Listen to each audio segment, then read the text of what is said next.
So hey guys, welcome to Leo lifestyle TV. आज हम बात करने वाले हैं एक बहुत इंटरेस्टिंग टॉपिक के ऊपर जो कि है स्विस बैंक। तो इस वीडियो में मैं आपको बताऊंगा कि क्यों स्विस बैंक एक प्रेफर्ड लोकेशन है ब्लैक मनी के लिए, और स्विस बैंक किस तरह से ऑपरेट करता है और उसका एक सीक्रेसी लॉ होता है, उससे स्विट्जरलैंड को क्या फायदा है। तो इस वीडियो में आप सब कुछ जानेंगे, तो वीडियो को एंड तक जरूर देखिएगा।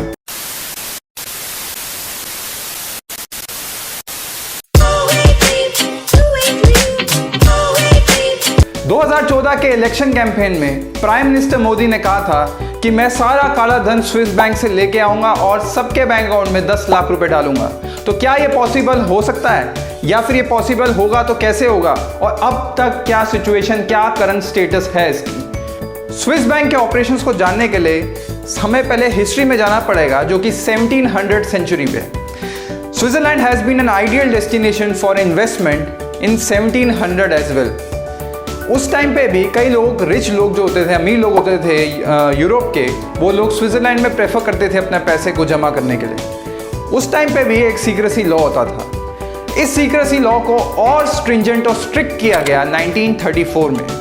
बैंकिंग लॉ ऑफ 1934 और स्विस बैंकिंग लॉ के अकॉर्डिंगली इसमें किसी भी bank account holder in Swiss bank की डिटेल्स आप नहीं दे सकते किसी भी गवर्नमेंट और एजेंसी को। इसी सीक्रेसी लॉ का फायदा ये ब्लैक मनी होल्डर्स उठाते हैं। ड्यूरिंग द वर्ल्ड वॉर 2 उस टाइम पे भी कई जूस जो कि वहाँ पे रिच थे जर्मनी वगैरह में, तो उन्होंने अपना पैसा स्विस बैंक में रखा, बिकॉज स्विस बैंक वाज एक तो सीक्रेसी लॉ के लिए। जर्मनी में एक चीज़ बोली गई थी कि जिस भी जू ने अपना पैसा अगर स्विस बैंक में रखा और ये पता चल गया गवर्नमेंट को, तो वो उसको वहीं पे मार देंगे। तो इसी डर से, क्योंकि सीक्रेसी लॉ होता है स्विस बैंक में, उनकी डिटेल्स आउट नहीं होंगी और जूस अपना पैसा भी बचा सकते हैं। जूस ने 1.25 बिलियन अभी तक स्विस बैंक में रखा हुआ है। कट शॉर्ट, आज के टाइम में अगर कोई बैंक ऑफिशियल किसी की भी बैंक डिटेल्स को लीक करता है या बताता है कि किस बंदे ने बैंक अकाउंट यहाँ खोला हुआ है, तो उसको 6 महीने की जेल की सजा और 50,000 स्विस फ्रैंक देने पड़ते हैं। स्विस बैंक सिर्फ एक ही केस में डिटेल्स दे सकता है, वो तब जब स्विस कोर्ट उसे कहे, और स्विस कोर्ट उसको तब कहेगी जब कोई केस क्रिमिनल का हो, यानी कि मनी लॉन्ड्रिंग या एक्सेट्रा का हो। तो इसी से पता चलता है कि स्विस बैंक के अकाउंट्स कितने सीक्रेटिव होते हैं। काफ़ी कंट्रीज ने स्विस बैंक के इस सीक्रेसी लॉ को अपोज भी किया, लेकिन स्विट्जरलैंड ने कहा नहीं। सवाल ये उठता है कि अगर बैंक अकाउंट में किसी भी आदमी के नाम से वो नहीं लिंक होगा या फिर उसके एड्रेस से लिंक नहीं होगा, तो वो लिंक किससे होगा?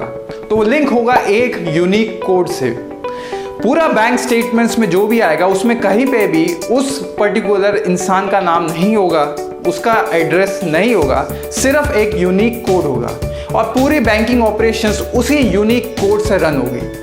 इसी वजह से इवन बैंक एम्प्लॉयज़ जो वहाँ पे काम करते हैं, सबको ये नॉलेज नहीं होती कि किस इंसान ने यहाँ पे बैंक अकाउंट खोला हुआ है। सिर्फ की ऑफिशियल्स को ये नॉलेज होती है, उनके पास डेटा होता है कि किन किन ने बैंक अकाउंट खोला है, सिर्फ गिने चुने लोगों के पास। वैसे तो स्विट्जरलैंड में 400 से ज़्यादा स्विस बैंक्स हैं, लेकिन ऑलमोस्ट 50% से ज़्यादा अगर डिपॉजिट्स कहीं होते हैं या बैंक अकाउंट कहीं खुलते हैं, तो वो खुलते हैं यूबीएस बैंक में, यूनियन बैंक ऑफ स्विट्जरलैंड में। यूबीएस बैंक में अकेले ही 2.5 ट्रिलियन टोटल डिपॉजिट्स हैं, जो कि इक्विवेलेंट है इंडिया के जीडीपी के। सवाल उठता है कि आखिरकार स्विस बैंक को इस सीक्रेसी लॉ से फायदा क्या होता है? तो स्विस बैंक को यह फायदा होता है कि उसकी करेंसी यानी कि स्विस फ्रैंक जो है वो एप्रिशिएट करती है, डिमांड में आती है। तो सीक्रेसी लॉ से काफ़ी लोग अपने लिए अकाउंट्स खोलते हैं स्विस बैंक में, जिसके लिए उनको स्विस करेंसी की ज़रूरत पड़ती है, तो उससे स्विस करेंसी की डिमांड बढ़ती है, और इस तरह से स्विस करेंसी एप्रिशिएट करती है और वक्त के साथ और स्ट्रांग होती है। तो सवाल उठता है कि ये ब्लैक मनी होल्डर्स वहाँ मनी रखते हैं, तो क्या ये स्विस बैंक सेफ है?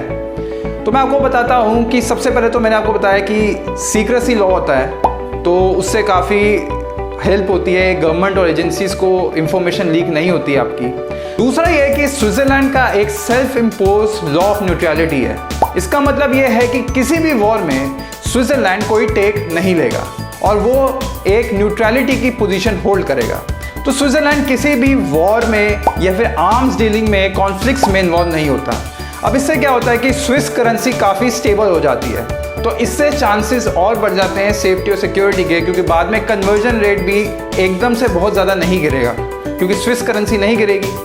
तीसरा पॉइंट ये है कि स्विस बैंक फेलियर के चांसेस बहुत ही कम होते हैं। उसका रीज़न ये होता है कि ये एक कंपनी लोन्स या कॉर्पोरेट लोन्स में इन्वॉल्व नहीं होता, जबकि आप इंडिया के केस में देखते हैं कि वो कंपनीज को लोन देने में और कॉर्पोरेट्स को लोन देने में और फिर बाद में वो कंपनीज डिफ़ॉल्ट करती हैं। इस वजह से बैंक्स कई बार फेल हो जाते हैं। हाल ही में आपने देखा होगा इंडिया में एक पीएमसी बैंक था, उसको एक और बैंक ने लोन दिया था, वो बाद में फेल हो गया था बैंक, तो वो इनडायरेक्टली इम्पैक्ट किया था पीएमसी बैंक को। इसीलिए यहाँ पे पैसा रखना कंपैरेटिवली ज़्यादा सेफ है। अब सवाल उठता है कि क्या स्विस बैंक ऑनलाइन ओपन कर सकते हैं?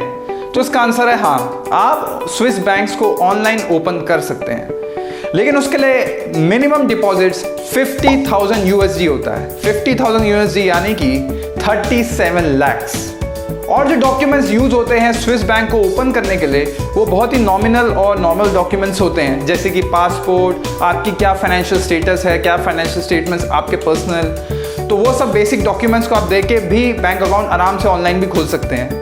कोड वाले स्पेशल जो बैंक अकाउंट्स होते हैं उनके लिए आपको एक बार विजिट करना पड़ता है स्विस बैंक। ये जान के आपको हैरानी होगी कि स्विस बैंक में पैसा रखने के लिए आपको कोई इंटरेस्ट नहीं मिलता, बल्कि उल्टा आपसे पैसा लिया जाता है। यूबीएस बैंक 0.6% आपसे लेती है as an expense to maintain your account. अब सवाल उठता है कि किस तरह से ब्लैक मनी हिंदुस्तान से ट्रांसफर होता है स्विस बैंक्स में।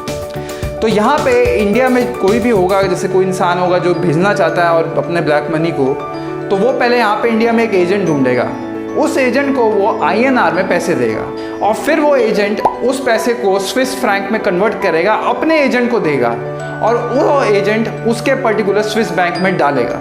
तो इस तरह से एक ट्रांजैक्शन होती है।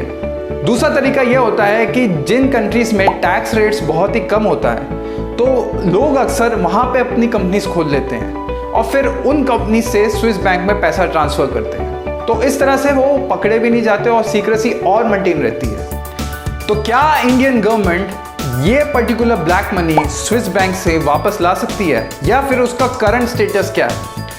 तो मैं आपको बताता हूँ कि 2019 में इंडियन गवर्नमेंट की एक एग्रीमेंट हुआ स्विस गवर्नमेंट के साथ। उस एग्रीमेंट के हिसाब से 2019 के बाद से जितने भी लोग स्विस बैंक में अपना अकाउंट खोलेंगे तो उनकी डिटेल्स वो इंडियन गवर्नमेंट को देगी। इसी बात को जानते हुए पिछले 30 साल में सबसे कम बैंक अकाउंट्स खोले गए 2019 में। तो लेकिन दूसरी चीज़ ये है कि जिन लोगों ने 2018 में या उससे पहले बैंक अकाउंट्स खोले होंगे उनकी डिटेल्स अभी पब्लिक और इंडियन गवर्नमेंट को नहीं दी जाएगी। तो आप समझ सकते हैं कि कितने चांसेस हैं कि उन लोगों की डिटेल्स आए जिन्होंने ब्लैक मनी पहले जमा किया था। Total country wise deposit in Swiss bank में इंडिया का 0.6% है। इंडिया की रैंक 77 है among all the countries that have invested in the Swiss bank. उसमें नंबर 1 यूके और सेकेंड USA है और इंडिया की रैंक उसमें 77 है। So if you like the video hit the like button, comment down below if you have any good ideas जिस पे मैं और वीडियोस बना सकता हूँ। Share it with your friends जिनको फाइनेंशियल नॉलेज का थोड़ा सा इंटरेस्ट है। So until next time, stay healthy, stay fit, stay Leo lifestyle.